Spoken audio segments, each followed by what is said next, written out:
Hello, filmmakers and watchers and lovers of and dreamers and thinkers about film.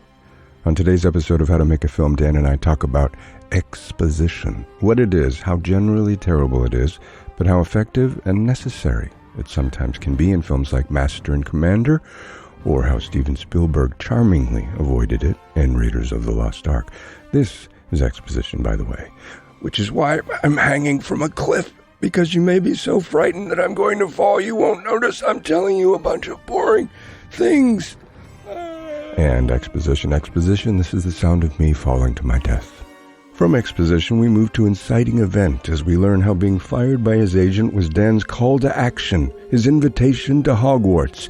You're a wizard, Harry, and forced him to make the choice to make his film hold Excalibur himself. Dementors and Voldemorts be damned. Oh, that really hurt when I fell from that cliff and almost died at the bottom of this cavern. Now where am I? And lastly, I'll give you a secret to making a viral video on TikTok that no one has ever talked about before. Exposition, inciting events, trick-trot tricks, and a triangle of sadness, among other how to make a film type things. My name is Sean Hurley. I'm a playwright and TV show staff writer, and sitting directly across the storm-ravaged, and as yet still fish-filled depths of the Atlantic Ocean from me is Dan Freeman, writer, director, huggable human, and the benevolently benevolent dictator of the film in progress, Hold Excalibur.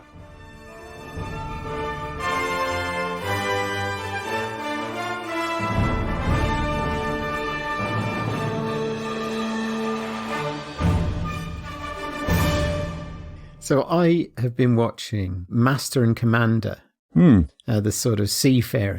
It's a film, right? Yeah. I've read some of those novels by Patrick O'Brian. Yeah. And what are the novels like? They're very stately. They're books that people who love the sea, people who have ships and sailboats, really embrace. There's a novelist, James Salter, who is not only a novelist, but he's also a pilot. I think he's deceased, but he loves airplanes. And so all of his books have airplanes in them. And a lot of his fans are like airplane enthusiasts and pilots and things like that. Patrick O'Brian is sort of similar. He's kind of this maritime novelist with an old-timey feel to him, but also kind of a classical quality. So he almost feels like a classical novelist. So you've read a few of them, so that you're recommending? Or? I think I've read like 3 or 4 of them. I went on vacation once. I was probably in my 20s, and there was this old guy who I kept seeing at the beach, and he was always reading these Patrick O'Brian books, and he always had a different one. And he was a very nautical sort of man, as I recall. Like, he seemed like a ship captain himself, and it just got me interested in what that experience would be like. So I started reading them. I like them, but I'm not really a ship captain myself. And so it was like a nice thing to visit, but I didn't need to live there in the way that some people might really like to live, always on a fictional boat on the real seas. So yeah, Master and Commander, you saw the movie, right? The Russell Crowe film? Yeah, I must admit, I'm halfway through it. I was just watching it on my laptop while I was washing up. And I didn't really expect it to be... I have seen it before. I saw it when it came out. And I didn't expect it to be good, really. Or it didn't strike me as remarkable when I saw it. But it's really good. It opens in a really sort of portentous way. It's very deft with its scene setting. And I sort of thought, do I want to see Russell Crowe swaggering? And sort of... I understand. Yeah. But my answer to that is always yes. But he doesn't swagger. I mean, he's good in this. He's understated. I mean, you know what you're going to get. You're going to get this sort of noble figure who's a father and a friend to all these men, as well as their commander and all that. But it's very brilliantly done, really. I think that I had the same sort of, when you brought up Master and Commander, I was like, oh yeah, I saw that movie and it was pretty good. But I don't think it was that good, and I don't think I'd like to see it again. But I feel like that's almost a modern vibration, that things of the past just don't seem as good as they were anymore. Like, if you look at anything or watch anything in the past, somehow it's just not going to be very good. And I feel like that's almost the conditional part of our modern times, is to sort of think that new things are the good things in all ways, and old things might be okay, but they're going to suffer from having existed and having been created in the past. Well, it's funny you should say that, because another film I saw that I wasn't expecting to like is The Lost Boys. Did you ever see The Lost Boys? Yeah, with Jason Patric and Kiefer Sutherland. Yeah. When did you see it last? I saw it when it came out, and that is all. But I thought it was very, very cool back then. That was a very, very early Dracula movie, and it was, teenagery, and it was pre-Twilight, but it still had that kind of like pop culture-y vampire sensibility to it, and it was cool, and there's rock and roll and sunglasses and stuff like that. Yeah, well, let me ask you this. What do you think it would be like if you saw it now? I think it would be pretty bad, like Young Guns or something like that, but I don't know.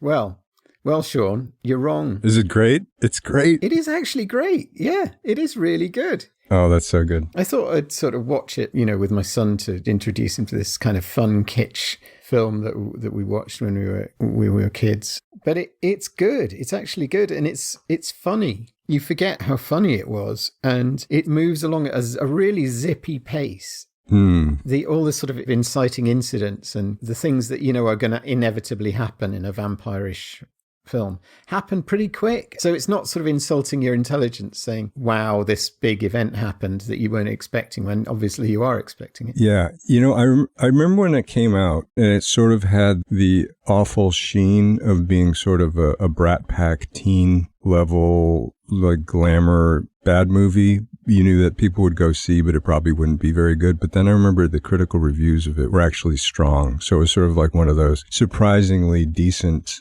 exploitation-y type films, and I loved it. And wasn't there like a really big like musical number towards the end of it, or like rock and roll on the beach, some big crazy show? Am I thinking of the wrong movie? I think. Oh yeah, I mean, there's a very camp saxophonist at the start, sort of semi-naked. Yes, that's it. That's what I mean. That was very powerful. Very powerful scene. Well, my wife was killing herself laughing at that. But I don't know whether it was when it was in the 80s, wasn't it? I think it was in the 80s it came out. Yeah. It was when kind of punks in films were always going zigzagging to and fro in jeeps between burning something or other and laughing and going ha ha ha and swigging from bottles and throwing them and stuff. They just swerved into all our movies and destroyed a couple things with their mohawks, laughed, threw a beer bottle at us, and then took off for another movie. Yeah.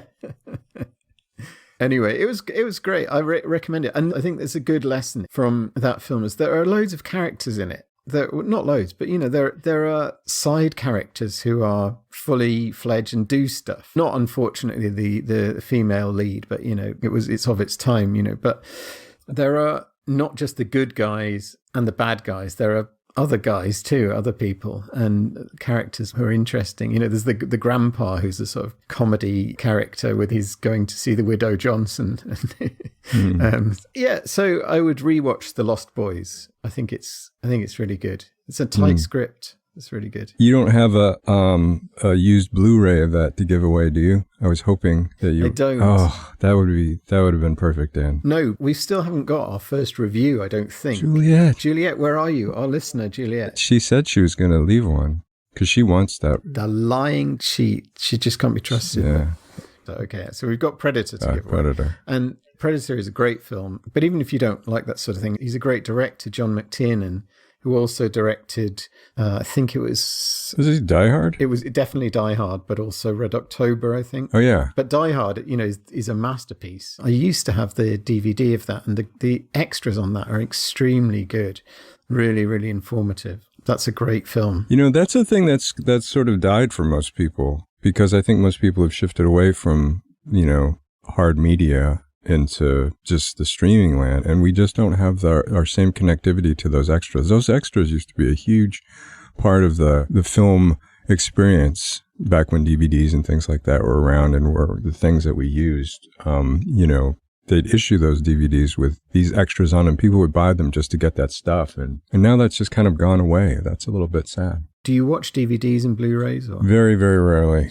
I mean, I can't even think the last DVD that I watched because I don't know if there's a real reason to. Well, you get the commentary and the extras is the reason I would. I guess maybe I don't know if they're still doing that for modern films. You know, I might want to see that for something really striking. Something like Dune, I'd like to see the extras on that.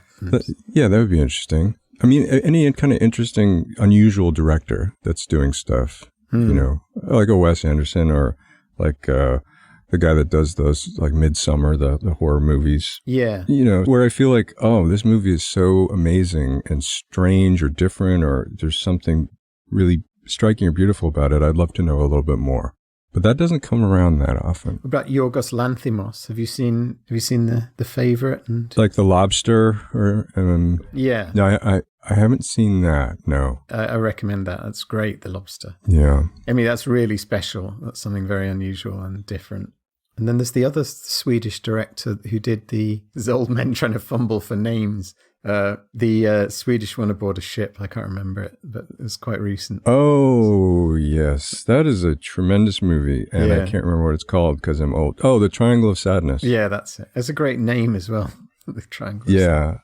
That was one of the more striking films I've seen in the past couple of years. Yeah. I don't know if it's like a success. It's sort of like this flawed masterpiece, and I don't know if it's flawed because I'm flawed rather than it's being flawed, but why is it flawed? Why would you say it's flawed? Maybe because I wanted it to hit me on some emotional level, and I don't know if it did. It hit me on a lot of different intellectual, mental levels, psychological levels, but I don't think it really ever touched my heart, and which is okay. And I don't know if that's a requirement of art, but I feel like it's one of those things that I was just like, I was really blown away and I was sort of left cold, which isn't an awful experience. You know, I thought it was terribly inspiring because it was so free. It was a very free movie. Like, it's the sort of movie you can see and you go, oh, I can do whatever I want. I can make whatever movie. I could do it this way or that way. I can have everybody start throwing up. I can have it be incredibly comic and the humor can be, you know, just bathroom humor. And then I can go completely off the rails into something, you know, obtuse and hard to understand and then end up in a sort of fable. And so I just thought it was just a pretty stunning and sweeping and bizarre and personal story and real work of art, but it did sort of leave me, you know, shivering a little bit at the end with a lack of humanity, maybe. That's really interesting because that's how I think your writing works to me, because I'm so conscious of how it's coming across when I write something. I'm thinking, is that funny? Is that, you know, from every word. And I always envy the way that sort of freedom that you have. You just write it and it just comes out and that's how it is. And you're not sort of constantly questioning it. And I think that comes from, you know, for example, like when you're writing and you're thinking about is this funny or, you know, you have a history of being a funny person. You know, you were a comedian, still are. You write comically, you know, and that kind of is sort of a thing that I think you became known for. But I spent a lot of time writing purely for myself and never thinking it would be used for anything, or also thinking it couldn't be used for anything, but still liking to do it. And so I sort of developed without any pressure for it to be anything other than itself. So I had enough time, I don't know, just to find that freedom and to have that be the only thing of value that I really can offer, because no one was ever paying me. Yeah. I mean, I'm constantly thinking about how to fund my work. So, speaking of that, why don't we? One thing I was wondering. We've talked about different places in the filmmaking process. You know, what do you do when you're here? Like, how do you do the casting? But we've never spoken about your humble beginnings, like the beginnings of Whole Excalibur. How did you go from writing various, you know, screenplays, scripts, submitting them to agents, trying to get things published, just thinking, you know what, I want to make my own movie. How did that happen? What was the moment of realization, and then what was the first thing you did to sort of make this dream come true? Oh God! Can you even remember? Was it too long ago? I mean, one thing that happened was my agent dropped me, Ooh. and I was so I was so gutted by that. And my wife took me to the pub and she said, what was he doing for you anyway? And I started thinking, actually nothing. And actually, I think this is a truism that certainly for me anyway, you start off, I was always worried about, is my stuff good enough? Is it any good? Constantly. And even if people said very kind things about it, it just didn't make the difference to me. I imagine if you have low self-esteem or something, then no matter how much people praise you, it doesn't have an effect unless that sort of thing inside you is fixed. I don't know, but I'm not saying that was what was wrong with me, but I didn't know if it was good enough. And I was constantly thinking, is this worth putting? Am I wasting everybody's time? Am I, should I be doing this? And then this agent dropped me and I just thought I can either take this as kind of the end of things, or I think actually I don't really care if it's good enough. I'm not sort of doing anything bad. I'm just putting my art out there to either be liked or not. Right. So I've gone from wondering whether it's good enough and kind of offering it to the gatekeepers like agents and producers and stuff. And then I sort of thought, no, get out of the way. It was kind of expediency as well, because I'm too old to be going around with my cap in hand now. I want to make stuff. And there are so many people in the way trying to stop you from making stuff. And, there really are. I mean, there are people going, It's basically all the people that you need to help you are actually secretly there to stop you. You think that they're going to be the ones that usher you through this whole hallway of doorways, but they're the ones that are going to show you the doors and just how strengthily they can lock them and keep you out. Yeah. Do you think that's true? Do you mean that? I mean, the gatekeeping is very strong. The worst thing, I think, is just not making a decision. And that's what most people aren't good at. Right. Just make a decision or get out of the way. And anyway, that's what the stage I'm at now, in a kind of nice way. I mean, I really don't believe in treating people badly, and hope I'm always courteous and kind. But I get out of the way. I'm coming with this film because there's no other way to do it. When I started off at the BBC, they said, what kind of director do you want to be? And do you want to be a Democrat, or do you want to be a benign dictator or a dictator? And everybody said, I want to be a Democrat. And a couple said benign dictator. And they said, no, you can't do it like that. There's got to be a captain on the ship. You're a dictator. That's what a director is. And now I'm sort of taking that to heart. I'm really moving like a kind of snowplow, I would say. And I think the nice thing is that energizes other people, and they, it gets them involved. Anyway. So you're at the pub, you've been fired by your agent, who, was really just another one of those people keeping you just outside the doors, which is another part of it. I feel like there's this kind of moth to flame thing, where they're just open enough and inviting enough that they attract all these people that want to get in. And then all these people sort of like just gather around the light of the thing, and none of them get in. Maybe one or two, but they get stuck there. But what you've done is you've just flown off. And instead of cap in hand, you just put the cap on your head. So you're at the pub, you're sort of mulling over this situation and what to do next. So how did you sort of begin to realize this, turn this into a reality? Like, okay, I'm going to make this film. What do I do next? Did you have the script? Did you then write the script? Did you find other people? What did you do? I had the idea of the script, and we actually performed it in front of a live audience. We did a live reading of it with actors, which I don't think is normal. We got some feedback. People liked it, but not enough, and I got some feedback saying certain things, and it was very useful. So we changed it again, and we kept changing it. And then once I decided to do it, there is kind of boldness in that kind of decision, where you're going. And once you decide you're on that path, I suppose other things fall into place. It took me a while also to work out the means of doing it and the means of funding it. And that's a kind of fluid thing that I've learned from studying business, which there's a thing called agile business, which is what it sounds like, really. You react. So having almost started this project, I have this story that I really want to tell. And I'm doing it in an agile way. In other words, that it's a film, but it can also be other things. I mean, there's no reason why, as a film, it can't also be a live show and maybe an audio production and maybe even a novel as well. So I'm ploughing forward with it. And at the moment, we're exploring this means of financing it, which is called equity crowdfunding, which is where instead of going to a large studio, for example, for $1 million, you go to 1 million people for $1 each. Right. But that's crowdfunding. But this is equity crowdfunding. So those people who fund you, give you $1 each, own $1 worth of the company, and then they get profits from that company if it does well. It's kind of brain scrambling, but I'm a great believer in getting feedback, especially on a script. If you're going to build a building, you want the blueprint to be absolutely flawless. And the blueprint for a film is the script.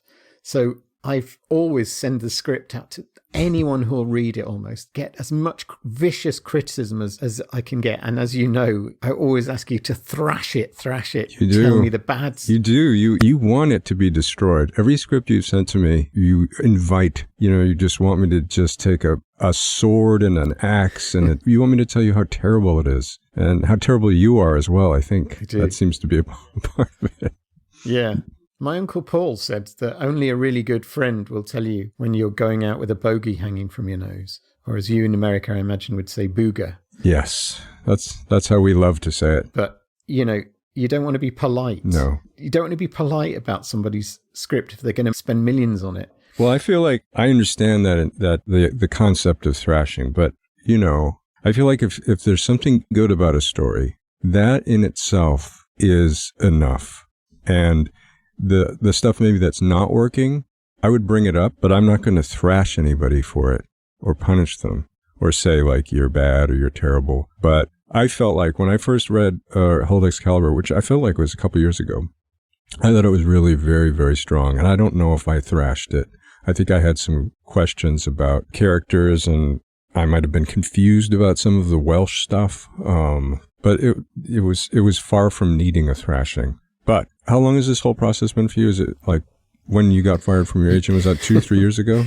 Oh, yeah. I can't remember even. It was a few years ago. But it wasn't just that. What I was saying was about thrashing is that the pitch deck, which is the document which explains the investment proposition, what are people getting out if they invest in your film, that document is something that I've been sending out to people in the past couple of days and just getting their comments on it. And that has been hard work, sending out loads of emails. It's quite mentally straining, but it's been really nice communicating with people who followed my work and are, whilst criticizing the document as I've asked, they've been really, really supportive. And so it is really nice to be in touch and interact with people and, receive that kind of kindness and people's attention. Some people have given me really detailed notes, which I really, really appreciate. And it will only go to making the finished product better. So what is the next step? What's happening in the next couple of weeks? Are there any big hurdles that need to be hurdled or obstacles?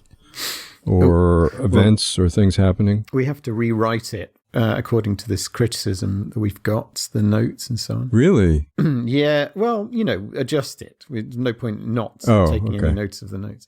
And then we just keep trying to find investment, which is a long process. We need the main big investors first. And so it's a process of just trying to find them which is something I've not done before, but I've got the help of a company who are working with us, and I may in fact get them to come on and talk about this process if that would be interesting. Yeah, I think so. We need to ask our listeners. Yeah, Juliet. I mean, all the people peripherally involved in movie making in any way, I think are pretty interesting. A lot of I think we often spend time talking with directors or actors, not we, but the grand we. But the whole range of characters and support staff that surround filmmaking is just, fascinating. And they tell the story of what it is to make a film. Each one, I just feel like anybody that is involved is worth talking to. Yeah, sure. I love enthusiasts. I'll listen to somebody who's enthusiastic about anything, really. Yeah, that's a good point. As long as they love it, they tend to suck you in, don't they? So that's true. Yeah. I've got another thing on my list of things to talk about. Okay. I thought that Master and Commander is quite an interesting case because it's what I was going to want to talk about is exposition, because in Master and Commander we are 300 years or whatever away from what's going on, and there are crucial things going on and desperate dilemmas happening for this sea captain. And of course, even if you are a boat person, and I am, you've got no idea what the hell is happening, really. There are two ships sort of sailing maybe towards each other or maybe away, or what you can't, facing in different directions, and one's French and one's English, and they're shooting at each other. But the jeopardy isn't really apparent unless you're, a nautical history expert. So right. There are occasions, and it's not clumsily done, but because I'm attuned to looking at the script and so on, but there's the occasional seaman who'll shout out, "Oh, he's coming up fast! He's coming amidships. That'll be trouble for us," or something like that. A sort of narrator telling you what's going on. So that's one way of explaining to the audience what's going on when there's something technical and difficult happening. The other is to have an audience surrogate in there who also doesn't know what's going on. And the most famous example of that, I suppose, is Scully in Mulder in the X-Files. Oh, right. She always needs to have things explained to her. Yeah. Right. And in this, it's the Doctor. And so there's a really nice relationship between the captain and the ship's surgeon. And they're obviously really old friends, and sort of like Kirk and McCoy, maybe. But the Doctor will ask, poignant questions at useful times, and the situation has to be explained to him. So I think that's quite a useful lesson, that if you want to explain something, you can have a character in the script who doesn't understand, who's in the same position as the audience. Do you think you were extra aware of exposition because that's something that you were thinking about in terms of the whole Excalibur script? Like, you are keenly aware of, in scene 4, I have this person that's really explaining everything, and you're trying to figure out how not to do that? Or is exposition just something that you're, generally aware of as you move through your watching experience? I don't know. That's a strange question. I mean, are you aware of exposition? I don't. Only if it sticks out. If it's... No, I mean in your work. Are you as you're writing? And I'm going to say I don't think you are. No, I don't know. I think because to a certain extent, I am an in the dark kind of a writer. So I prefer when people don't know what's going on. A little bit. Like, I like to begin things in medias res and all that stuff where, you're thrust into a strange situation. You don't know what's going on. I always say that if something's worth saying, don't say it. Yeah. The audience will work it out. Yeah. I think that the thing with exposition is if it's not working or if it's badly done, the film comes to a halt during those moments when it's happening, because it just doesn't feel integral to the storytelling or to the characters or to the action. It's sort of like everything in the movie stops and somebody says, there's a baby falling from that building. And if that happens, the world's going to blow up. And then everything stops and then it picks up again afterwards. But I think for the most part, most exposition, even if you can notice it, is pretty well integrated into story, and it may stick out a little bit, but it's usually set within conflict, or it's like that guy on the ship yelling out, "They're coming about midships." It's if you have somebody who's terrorized in presenting exposition, that's about the best case. Or if you have somebody really, lovely and intriguing and intelligent like Scully asking about it, you're like, yeah, I want to know too, Scully. So you can really make us fall for exposition by having it either be shouted in our faces by someone who feels like they're about to die, or just lulled into it by means of like a friendly stand-in like Scully. I think you're better off. There's probably situations where you do need to say stuff maybe, but you're better off, I think, saying, instead of Mulder saying Toombs is coming, he has the ability to get through small spaces. If he says Toombs is coming, shut that window. Now, you don't know why you've got to shut the window. But you do really. I mean, Right. you know the important stuff, that he's bad and he's dangerous, and that's, the emotion. Right. And with exposition, I think the one rule I would suggest is don't put it all in at once. They don't need to know it now. You get these lines in scripts like, for example, I'm going to meet Professor Jones. Oh, Professor Jones, the leading expert in architectural... No, you don't need to know that. You can say, I'm going to meet Professor Jones. Cool, that's good. And then, 10 minutes later, you could have, he's giving a lecture. Okay, so then you get he's giving a lecture on the Parthenon or something. And then you get the idea, they don't need to know everything at once. No, I mean, they tell you who Indiana Jones is by letting us see how fascinated he is by the history he's teaching. And then we get to see, as he's kind of scrambling together all of his parchments and papers, and he's sort of like this eccentric archaeologist. So that's like storytelling exposition. We're learning all about his character, but nobody's telling us. Yeah. And that's probably the best form of it, if you can show the character rather than have somebody say, well, this is Dr. Jones, et cetera, as you were alluding to. But sometimes you can't do that, because that's a time-consuming scene. It takes a while. It's very pleasant, and then there's that woman who closes her eyes and it says, I love you on the back of her eyelids or something like that. Yeah. Isn't that a lovely little sprinkle of fairy dust? It's weird. If you think about that scene, if it didn't have that sequence with that woman doing that, I don't know if the sequence would have worked. It's sort of like a little confection is being made, and the confection is, who is Indiana Jones? It's our first meeting with him. And the confection requires these like 3 or 4 ingredients. And that's like one of the, that little bit right there is a crucial ingredient, because you can tell that all the women in the class love him and have crushes on him.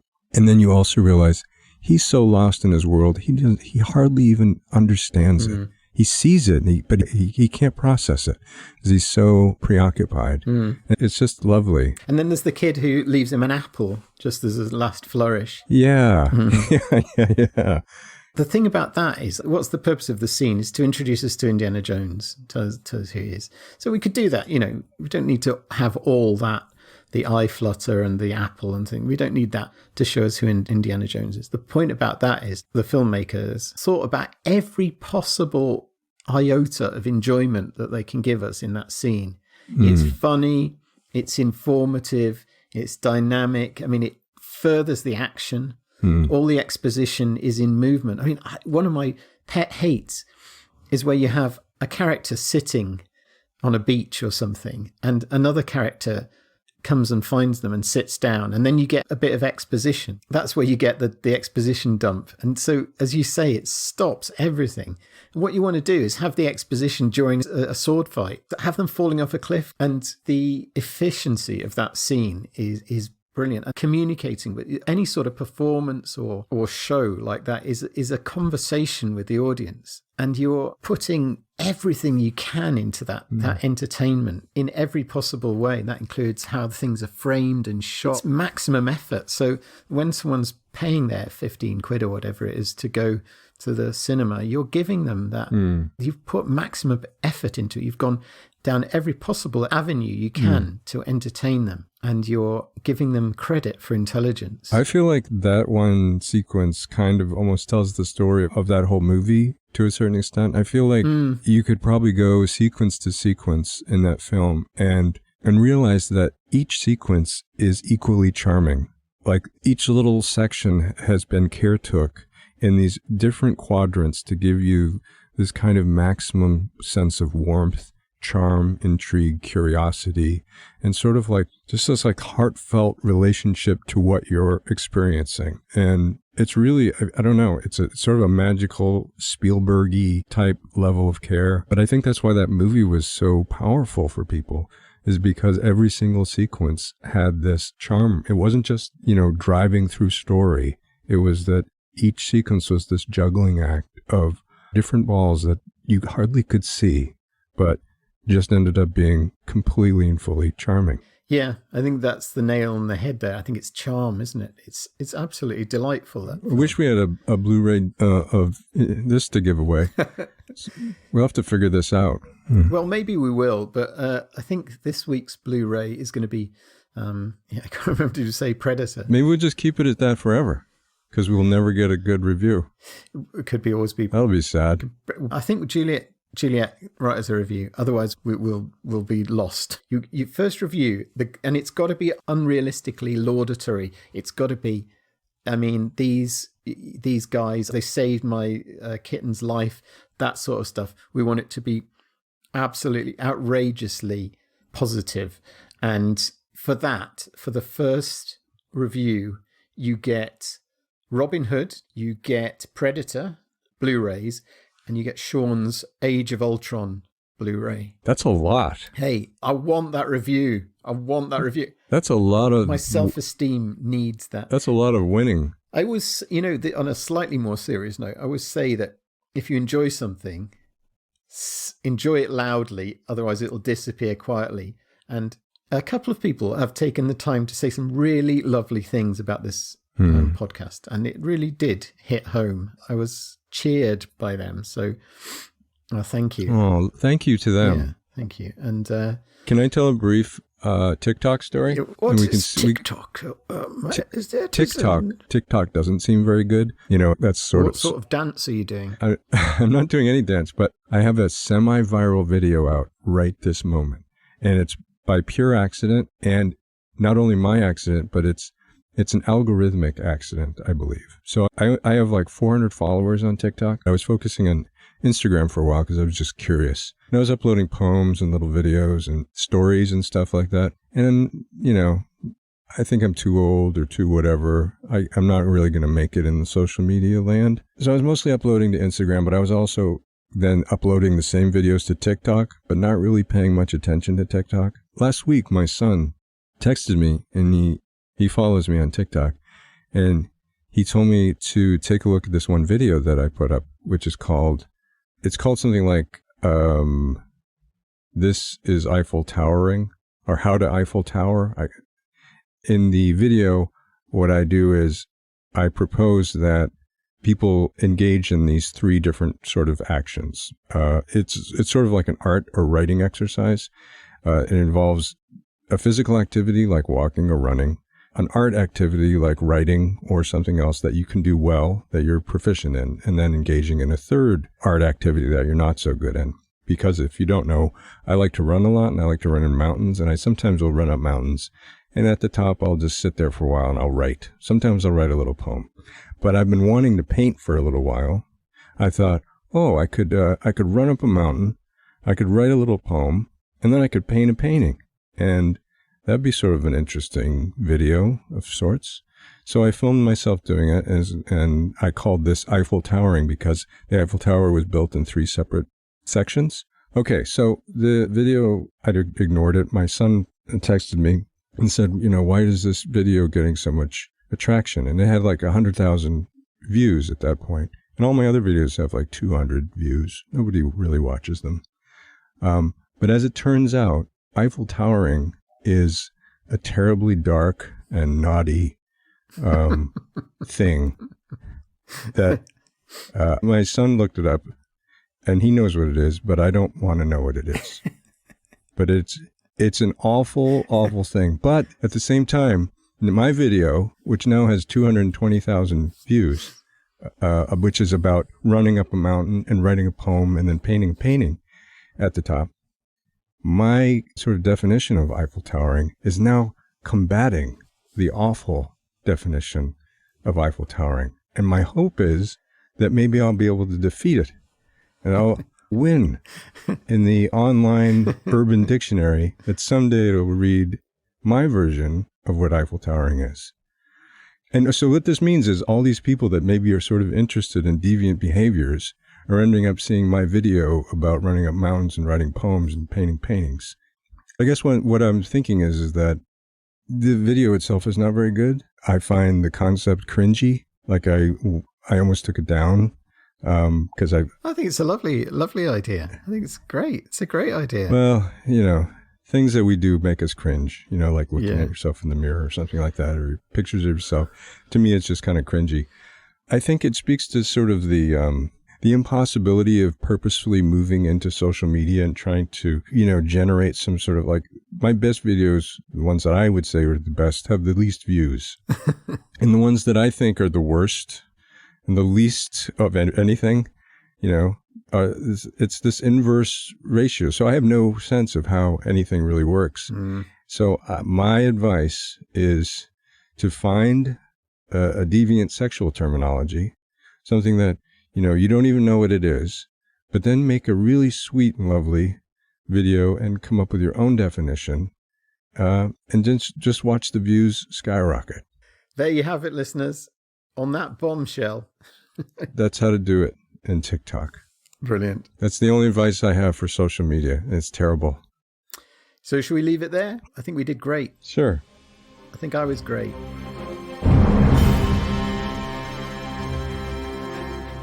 And that's going to do it for this episode of How to Make a Film. We have now increased the prize pool for the most gloriously stunning review of our How to Make a Film podcast on iTunes. The pile now includes used Blu-ray secondhand copies of Predator, Robin Hood, and Avengers. I'm looking at you, Juliet.